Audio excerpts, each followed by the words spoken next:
It's that time in the summer when people are either at the lake, beach, pool, or inside on the couch. That's when we tend to read. So I asked city leaders what they are reaching for in books right now. Tulsa Mayor G.T. Bynum never disappoints. He is usually reading 2 or 3 books at a time, and it's always about learning something new.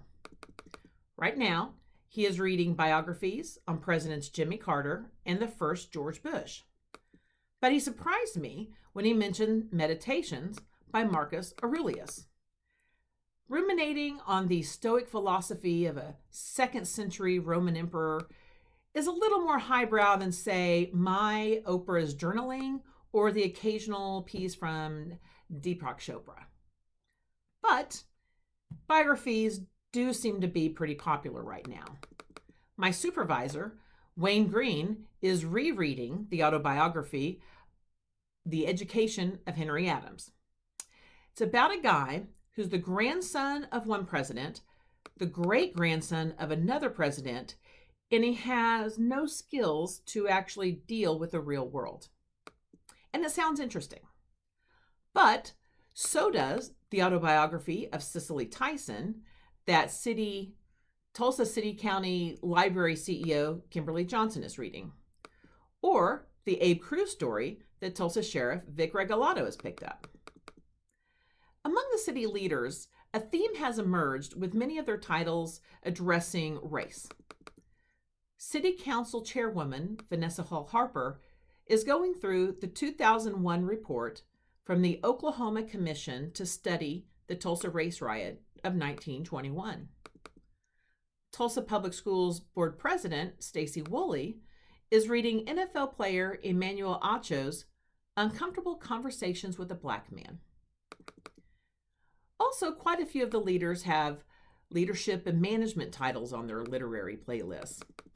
One is reading about leading during anxious times, and another is working through a book on managing a diverse workforce. Tulsa Public Schools Superintendent Deborah Gist is juggling about 5 titles, and it's a mix of management, education, and pleasure reading. And all of these titles could not be further from my own playlist. Just this morning, I purchased Just Folking Around by Penny Reed. She has this fantastic series around a family of brothers, the Winston brothers, that was kicked off from a series, Knitting in the City. The title was Beauty and the Mustache. So that's right. I read romance books, and it's huge in the literature market. And I will defend these books, not for its high academic rigor or its in-depth search of the human soul, though some authors do a pretty good job of tapping into an emotional reservoir. No, these books, they just make me happy. And reading should include some happiness and fulfillment. My book titles are things like Beautiful Player, In Her Jam Jar, Between Her Biscuits, Red, White, and Royal Blue, and The Kiss Quotient. See, good romance books have good characters and a story to tell, even if that story is a cliche, a trope, and completely predictable. I read them quickly, and then I immediately call my sister, who is usually reading the same thing. We started a 2-person book club when the pandemic started, and she's up to about 140 books. When she hits 150, we're going to celebrate with wine and chocolate because that also makes us happy. Eventually, I am going to pick up that Henry Adams book. And I'm probably going to check out a few other titles that the other city leaders mentioned because they do sound interesting and worthwhile.